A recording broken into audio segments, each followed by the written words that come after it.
Yo guys, what is going on? Insanity coming back at you today with another Division video, and today we're going to be running through the entire weekly vendor reset for October 13th, 2017. First things first, we're going to go ahead and make our first stop here in the base of operations over in the security wing. The Dark Zone vendor has something that I would highly recommend picking up for all of you out there that have been trying to run around with your new classified reclaimers sets.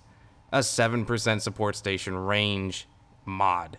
Again, only use maybe 1, 2 max because you're already getting such range from the classified 6-piece set anyway that you don't really need to tack these on. But if you have regular reclaimer without a classified, it's definitely going to be a must-have. Next, we're going to be making our way on over to the advanced weaponry vendor where you can pick up a lightweight M4 with 18% enemy armor damage. Don't worry about that. The base damage as well can all be maximized with the optimization station in 1.8, but it's got deadly, adept, and intense. Get rid of intense and try and use it for the best of your abilities depending on what build you're trying to put it on. Skill power or firearms or stamina build, whatever you need, roll it to what you need since intense is in the free slot anyway. Next, we're going to be heading on over to the first Light Zone safe house over at Southpaw, and here you can pick up a 5% support station healing speed mod. This thing is maxed out. It's god rolled. Pick it up for the Reclaimer Classified or the standard Reclaimer. Either way, this thing is going to give you and just an entire boost to your Reclaimer build on top of the regular healing speed that you have, especially if you're running with 10,000 electronics. It can really do some extra little goodness for everybody. Next, the Firewall safe house, the good old Ubisoft Studio safe house that everybody gets to run through. Why they never fixed any of the actual artwork depending on what new games are coming out, I have no idea. But here you can pick up a prototype performance mod with 5.5% first aid ally heal. This is perfect for all you PvP tactician healers out there.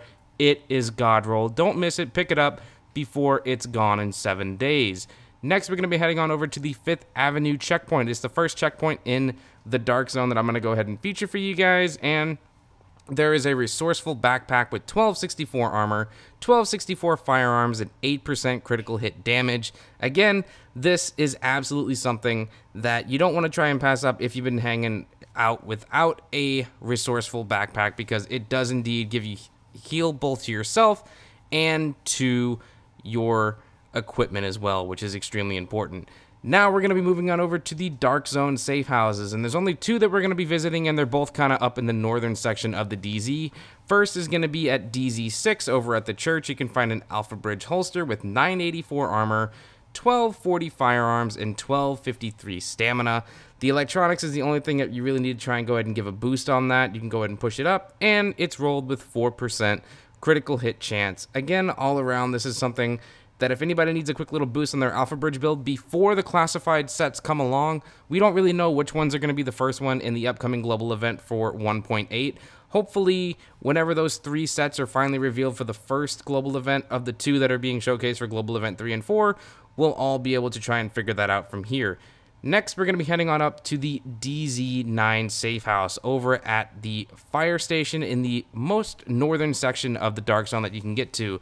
2 stops. First, here at the downstairs vendor, you can find an extended magazine with 121% magazine size, 4% critical hit damage, and 5.5% rate of fire. Again, if you've been trying to get max rolled on an extended magazine, this one will definitely get the job done overall. And again, it's just one of those things that we're never going to be able to try and roll things on mods, so either you're crafting or you're buying the next best thing that you can find. Next, up at the DZ special vendor here upstairs, there's 2 things I want you to go ahead and take a look at. First thing, these tactician knee pads. 1550 armor, 1267 electronics, all resist. Roll that away, put on damage to elites or burn resist or whatever you want to try and do to try and make sure you have a much better version. And last and most certainly not least, a 1000 armor Banshee holster. This thing will definitely do some work over in the DZ. 1260 firearms, 1263 stamina. Go ahead and roll those electronics to max with 7,000 health. It's god rolled. I mean, if you don't pick one of these up, again, I know it's in the Dark Zone. It takes DZ funds overall, and it sucks, but hey, it is what it is. Anyways, guys, that's going to go ahead and wrap everything up for this week's vendor reset. I hope there's something in there that you may need to go ahead and try and pick up, whether you're using Phoenix credits, or you're using DZ funds, or you're using standard credits, whatever it may be. We are rolling towards update 1.8, so be sure to go ahead and get the things that you need to try and make those classified sets the best that you can possibly make them. I'm Insanity, and I'll catch you in the next one, guys. Peace out.